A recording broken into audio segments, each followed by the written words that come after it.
Hi అండి, welcome back to my channel. ఈరోజు మన వీడియో వచ్చేసి చామదుంపల పులుసు. అసలు టేస్ట్ మాత్రం చాలా బాగుంటుంది. సేమ్ ఫిష్ పులుసు లాగే ఉంటుంది. కార్తీక మాసం కదా, అలాగే నాన్ వెజ్ తినని వాళ్ళు ఇలాగ ట్రై చేయండి. ఫస్ట్ ప్యాన్ తీసుకొని ప్యాన్ మంచిగా హీట్ అయ్యాక అందులో 3 to 4 table spoons of oil add చేసుకోవాలి. పులుసు ఫ్రైలు చేసుకున్నప్పుడు ఆయిల్ ఎక్కువగానే ఉంటే టేస్ట్ బాగుంటుంది. ఇంకా అందులో ఆనియన్స్ యాడ్ చేసుకొని ఆనియన్స్ మంచిగా ఫ్రై చేసుకోవాలి. ముందుగానే నేను చామదుంపలు బాయిల్ చేసి పీల్ ఆఫ్ చేసి పక్కన పెట్టుకున్నాను. ఇంకా ఆనియన్స్ ఫ్రై అయ్యాక కొద్దిగా జింజర్ గార్లిక్ పేస్ట్ యాడ్ చేయాలి. పచ్చి వాసన పోయే వరకు మంచిగా ఫ్రై చేస్తూ ఉండాలి. ఈ చామదుంపల హెల్త్ కూడా చాలా మంచిది. ఫైబర్ ఎక్కువగా ఉండడం వలన ఈజీగా డైజెషన్ అవుతుంది. బ్లడ్లోని గ్లూకోజ్ లెవెల్ని తగ్గిస్తుంది. దీంట్లో ఐరన్ ఉండడం వల్ల మన బ్లడ్ పెరుగుదలకు కూడా ఉపయోగపడుతుంది. ఎనిమియాతో బాధపడే వాళ్ళు ఖచ్చితంగా వాళ్ళ డైట్లో చేర్చుకోండి. పసుపు యాడ్ చేసుకొని పసుపు పచ్చివాసన పోయే వరకు ఫ్రై చేసుకొని మనం బాయిల్ చేసి పెట్టుకున్న చామదుంపలను ఇందులో యాడ్ చేసుకోవాలి.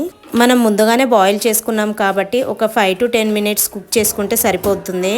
5 to 10 minutesలో ఆయిల్లో మంచిగా ఫ్రై అవుతాయి. టేస్ట్ మాత్రం బాగుంటుందండి. ఇంకా లిడ్ పెట్టుకొని 5 to 10 minutes కుక్ చేసుకోవాలి. ఈ చామదుంపలు బ్లడ్ సర్క్యులేషన్ని మెరుగుపరుస్తుంది. పొటాషియం కూడా ఎక్కువగా ఉంటుంది. అలాగే ఇమ్యూనిటీ పవర్ పెంచడానికి కూడా ఉపయోగపడుతుంది. 5 to 10 minutes అయ్యాక లిడ్ ఓపెన్ చేసి మంచిగా మిక్స్ చేసుకోవాలి. నెక్స్ట్ మన టేస్ట్కి తగ్గట్టుగా 2 to 3 టేబుల్ స్పూన్స్ ఆఫ్ కారం యాడ్ చేసుకోవాలి. ఇంకా టేస్ట్కి తగ్గట్టుగా సాల్ట్ కూడా యాడ్ చేసుకోవాలి. కారం పీసెస్కి మంచిగా పట్టేలాగా కుక్ చేసుకున్నాక కొద్దిగా ధనియాల పొడి, గరం మసాలా యాడ్ చేసుకోవాలి. టేస్ట్ మాత్రం బాగుంటుంది. ఈ చామదుంపలు కంటి ఆరోగ్యాన్ని కూడా చాలా వరకు మెరుగుపరుస్తుంది. చాలామంది చామదుంపలు తినడానికి ఇష్టపడరు, ఎందుకంటే జిగురుగా ఉంటుందని. కానీ ఈ రూట్ వెజిటేరియన్స్కి ఎన్నో పోషకాలను అందిస్తుంది. బరువు తగ్గేందుకు కూడా చాలా ఉపయోగపడుతుంది. ఇది తిన్నాక చాలా టైం వరకు ఆకలి కూడా వేయదు.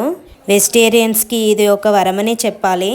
కారం మంచిగా కుక్ అయ్యాక అందులో చింతపండు రసాన్ని యాడ్ చేసుకోవాలి. నేను ఒక పెద్ద నిమ్మకాయంత చింతపండుని ముందుగానే నానబెట్టుకున్నాను వాటర్లో.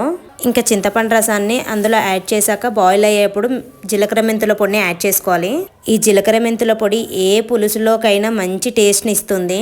కానీ ఎక్కువ అయితే చేదైపోతుంది, కర్రీ తక్కువ అయితే టేస్ట్ ఉండదు. అందుకని జాగ్రత్తగా యాడ్ చేసుకోవాలి. పులుసు ఇంకా కుక్ అయ్యేప్పుడు కొద్దిగా బెల్లాన్ని యాడ్ చేయాలి.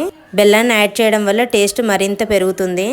ఇంకో 2 to 3 minutes ఉంచేసుకొని స్టవ్ ఆఫ్ చేసుకోవాలి. అంతే, ఎంతో రుచికరమైన చామదుంపల పులుసు రెడీ అయిపోయింది. మీరు ఒకసారి ట్రై చేసి చూడండి, చాలా బాగుంటుంది టేస్ట్.